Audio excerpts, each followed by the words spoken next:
pagi, Assalamualaikum warahmatullahi wabarakatuh. Anandaku semua pakai C. Pada pagi hari ini kita belajar sosiologi yaitu modul 4 ya. Nah, untuk Ananda semua siswa PKBM Malinsan, mudah-mudahan untuk pakai C Anandaku semua dalam keadaan sehat dimanapun kalian berada ya. Baik di rumah, di pondok maupun di tempat pekerjaan yang kalian sedang geluti atau sedang kalian lakukan pada saat ini. Mudah-mudahan segala sesuatu dan aktivitas yang kalian lakukan membawa keberkahan bagi kehidupan kalian di kemudian hari. Nah, harapan Bapak selamat datang di semester 2. Mudah-mudahan di semester ini, di semester genap ini adalah semester yang mana membawa kalian lebih kepada pendewasaan diri ya. Mudah-mudahan nanti anak-anakku semua bisa sukses semua di kemudian hari ya, bisa juga nanti tamat dengan baik, kuliah dengan baik ya. Tidak menutup kemungkinan dimanapun kita sekolah tidak ada hal yang membawa kita kepada hal kerugian selain daripada kesuksesan ketika itu kita lakukan dari hati ya. Nah, untuk anak-anakku semua, jangan lupa kalian selalu berdoa apa yang diajarkan oleh guru, baik itu lewat secara live streaming maupun secara video yang pada saat ini Bapak lakukan. Mudah-mudahan kalian bisa memahami dan mencermati dengan baik ya. Oke, pada pagi hari ini kita belajar mata pelajaran sosiologi ya. Ini sosiologi khusus kelas 10 ya. Kelas 10 sosiologi pada pagi hari ini kita membahas tentang mata pelajaran sosiologi yang bertemakan di unit 1 ini, yaitu uniknya aku di antara keberagaman. Nah, ketika berbicara aku dan keberagaman, apakah yang kita yang tersirat di dalam pikiran Ananda semua? Nah, ketika aku di dalam keberagaman, aku hidup di dalam kelompok masyarakat, aku hidup di dalam begitu banyaknya suku, ras, budaya, dan agama yang terdapat di daerah tempat tinggalku.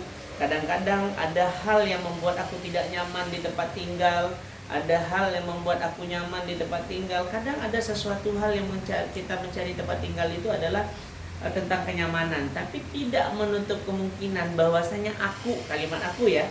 Nah, kalimat aku yang diantara aku di antara keberagaman ini adalah seseorang yang hidup di dalam kelompok masyarakat yang tidak bisa terlepas daripada aktivitas masyarakat itu sendiri. Apa aktivitas masyarakat itu? Aktivitas masyarakat yang Bapak sebutkan adalah aktivitas yang dilakukan oleh masyarakat, baik itu berkelompok maupun individu.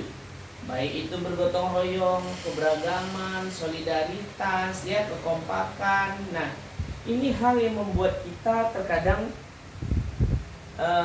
kurang bisa memahami bagaimana kemauan daripada kehidupan kita sendiri yang lebih suka hidup menyendiri misalnya. Nah, ingat Ananda semua bahwasanya kita hidup ini tidak bisa terlepas daripada pertolongan orang lain.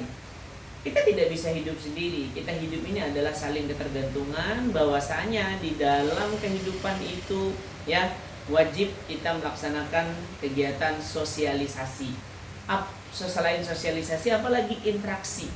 Nah ya, kata kuncinya interaksi. Berinteraksi dengan tetangga, berinteraksi dengan teman, berinteraksi dengan ini, berinteraksi dengan ini. Nah ingat, ketika kita berinteraksi, ambillah manfaat atau faedah yang terbaik di dalam kehidupanmu. Jangan mudaratnya yang diambil. Kenapa? Karena ketika kita mampu berpikir secara positif, apa yang kita lakukan di dalam kehidupan masyarakat bertetangga, maka sesuatu bermanfaat yang dapat kita lakukan. Kenapa? Karena kehidupan bertetangga itu sesungguhnya adalah kehidupan yang lebih bagus. Tetangga bakal cepat dulu lebih tahu apa yang terjadi dengan kita. Ya, nah ketika kita menutup diri daripada kehidupan masyarakat, maka orang tidak akan mau mengenali siapa kita sebenarnya. Nah, jadi pendekatan diri kepada masyarakat itu penting. Sosialisasi, interaksi, ya. Nah, tapi ingat, ambillah sesuatu yang bermanfaat. Oke, keberagaman. Kita kembali lagi ke monitor. Uniknya, aku di antara keberagaman, individu dan karakteristiknya. Di sini kita lihat bahwasanya dalam uraian pengertian stratifikasi sosial, kita membahas tentang stratifikasi sosial, ya. Di depan telah disinggung tentang individu dan kelompok. Nah, tadi yang Bapak bahas bahwa kehidupan individu ada kehidupan kelompok. Masih ingatkah? Pasti masih ingat. Nah, sekarang kita pelajari lebih dulu tentang individu. Simak uraian materi di bawah ini. Nah, coba pahami, dengarkan, lihat pengertian individu. Sebelum Bapak jelaskan, tadi ada Bapak sampaikan bahwa dalam kehidupan masyarakat itu ada kehidupan berkelompok, ada kehidupan individu. Ada juga pekerjaan individu, ada juga pekerjaan berkelompok. Nah, ketika kita biasanya di sebuah perusahaan bekerja, kebanyakan pimpinan perusahaan berbicara tentang mampu bekerja sama dengan tim. Nah, berarti itu adalah kelompok. Kalau individu berarti skill kita sendiri, ya. Oke. Dalam kamus, nah ini kita lihat dalam kamus Eko Sadli pada tahun 1975 nih kita lihat, ya, dinyatakan bahwa nih, individu adalah kata benda dari individual yang berarti orang atau perseorangan dan oknum. Nah, berarti kalau perseorangan atau oknum berarti dia tidak lebih dari satu. Setiap orang, apakah setiap anak atau seorang dewasa, ia berada di dalam suatu kelompok atau seorang diri.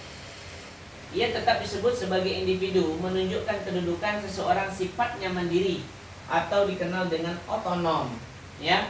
Individu merupakan organ terkecil dari masyarakat yang tidak bisa dipisahkan dari kelompok masyarakat.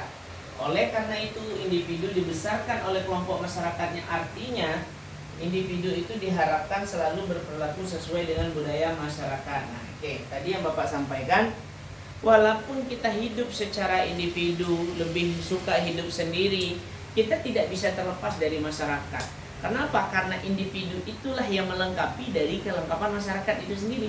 Ketika orang itu jumlahnya tidak sampai dari jumlah yang ditentukan, maka dalam kehidupan itu tidak bisa dikatakan sebagai masyarakat.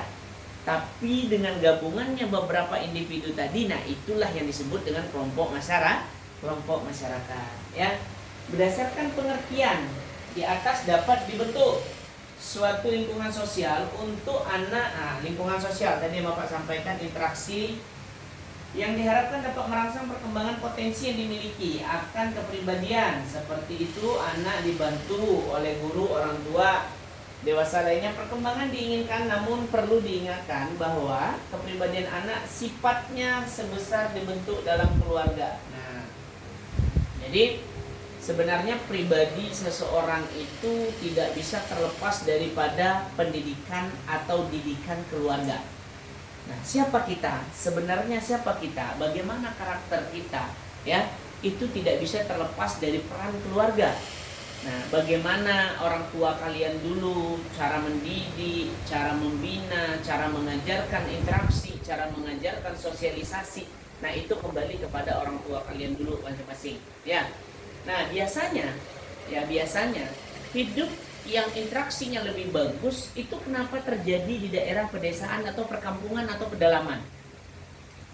Karena kehidupan yang Bapak sampaikan tadi adalah mereka membutuhkan kerjasama, mereka membutuhkan kerja kelompok, mereka membutuhkan kelompok atau gotong royong. Nah, kalau wilayah perkotaan, apalagi perumahan-perumahan elit, itu interaksinya sangat minim sekali. Kenapa? Karena di daerah-daerah yang Bapak sampaikan ini seperti perumahan elit ini adalah mereka hidupnya siapa lu siapa gua. Artinya hidup sendiri, tidak mau tidak tahu mengenal siapa tetangga, siapa lu siapa gua, artinya terserah lu kan gitu. Nah, tapi yang kita pelajari ini bukan tentang itu. Ya. Tidak semua masyarakat yang hidup di perumahan elit itu yang sombong. Sebenarnya mereka mau hidup berinteraksi, hidup berkelompok, hidup bergotong royong, sosialisasi. Tapi terkadang ada hal yang membuat mereka tidak mau, itu adalah akan rasa takut. Takut dibenci, takut disalahkan, ya kan? Takut dimanfaatkan, takut dilecehkan. Nah, kadang-kadang orang berpikir seperti itu. Tetapi kalau kita di kampung, tidak ada pernah kita berpikir bahwasanya nanti akan terjadi kehidupan yang di luar nalar kita. Biasanya di kampung itu berjalan ibarat seperti air mengalir, ya kan? Sedikit permasalahan no problem, itulah bahasa di kampung. Artinya tidak jadi permasalahan yang besar, ya.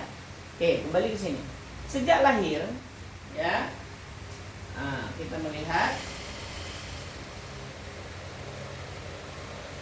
nih, sejak lahir bahkan masih di dalam kandungan, ibunya merupakan satuan psikofisis atau psikomatis yang mengalami pertumbuhan dan perkembangan. Hal itu merupakan sifat kodrat manusia yang mendapat perhatian secara seksama.